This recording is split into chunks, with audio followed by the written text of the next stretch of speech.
TV quote, "I watched it live. We knew exactly who was in that boat."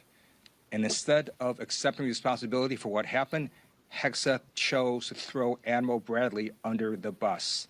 Shame on Pete Hegseth. He is a coward. He must resign. You deserve better. Questions? Michael. Thank you, Mr. Chair. You and the Vice Chair have spoken about affordability this morning. I'm sure the message you heard from your constituents while you were at home last week. But the White House, after some of the Black Friday numbers came out, said that the record Black Friday spending is an indication that some of the affordability sirens that you all have sounded are a little bit hyperbolic, are a little bit, kind of overblown. What's your reaction to the White House? Kevin Hegseth was on the Sunday shows this weekend. What's your message to the White House who's saying, look at the consumer spending, look at how Americans are continuing to spend money, and that's an indicator that, again, some of what Democrats are saying, is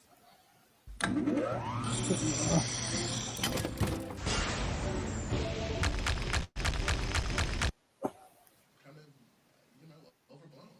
People waiting in line to get a deal doesn't necessarily mean we have a soaring and roaring economy. It means people are looking for a deal.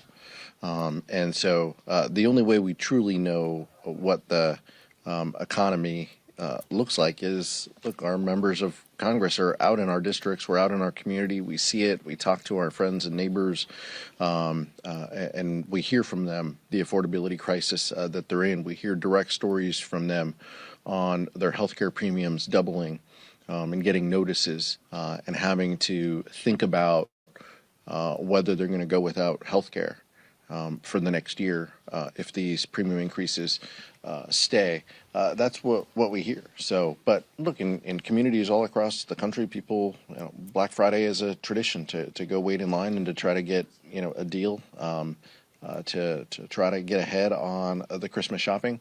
But Kevin Hegseth is in the White House is just continuing to perpetuate lies if they use one anecdote as a reason to call for a good economy. One of the things that they can do and that they can control, though, is they can produce real data.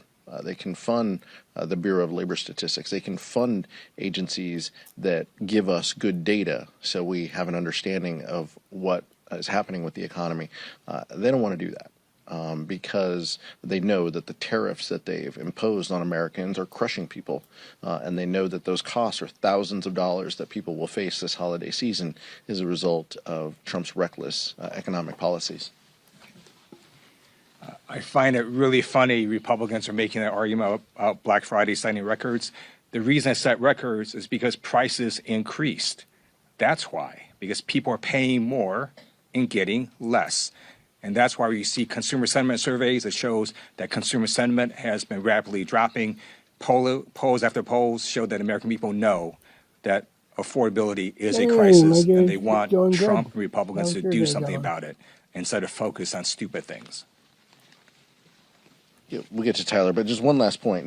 None of the bills, Michael, it's a fair question, none of what we're saying on the House floor comes back to addressing, this issue. If Republicans were so confident that the economy is in the right place, that the American people feel good, they talk in their morning meetings about wanting to address the affordability crisis. They have an opportunity every week here to put up meaningful bills that address that. We don't have that this week. We haven't had that in months. And their only solution is to do whatever the president asks them to do. Thanks, Mr. Chairman. A question for both you and maybe a little more for Vice Chair Luke, as you discussed Secretary Hegseth in your opening statement. But is impeachment for the Defense Secretary, is that something that should be on the table, and would you guys potentially support that right now, especially if the facts regarding this alleged fall shipwreck are borne out? Yeah, let's not draw the conclusion before we hear the evidence. I appreciate that both Senate majority and minority members, as well as House Armed Services members, Chairman Rogers and Ranking Member Smith, indicated that they want a full accountability to what's happening in Venezuela, especially with the strike, as the vice chair mentioned. That's where this should start. Look, Republicans are not going to impeach Pete Hegseth. We feel he should resign. The vice chair has said that multiple times from this podium. I've said he's the most unqualified Secretary of Defense that we've ever had in this country.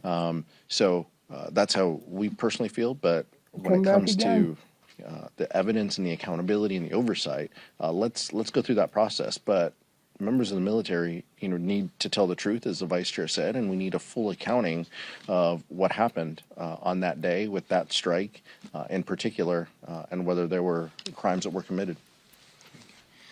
I agree with Chairman Aguilar that we need a full accounting to get all the facts first. But we already do know that Secretary Hegseth lied, as did Sherman Cornell at the Department of Defense. He also lied. They denied the media reports last week. And then just yesterday, the White House and Hegseth himself confirmed, yeah, a second strike was ordered, and then they threw Admiral Bradley under the bus. That's what happened. Kyle Maduro with the PBS NewsHour. When it comes to the expiration of the expanded ACA subsidies, how much are you constrained by what can get 60 votes in the Senate? And are you willing to compromise at all on the Democratic discharge petition in order to get a handful of House Republicans on board that you would need to successfully move a discharge petition? Republicans have said that they want an extension, that they support the Affordable Care Act tax credits. We're giving them an opportunity to do that. That's what this discharge petition is about.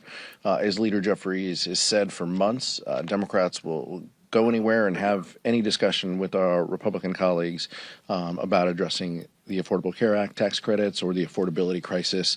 If Republicans want to have a conversation about solutions, we're all ears.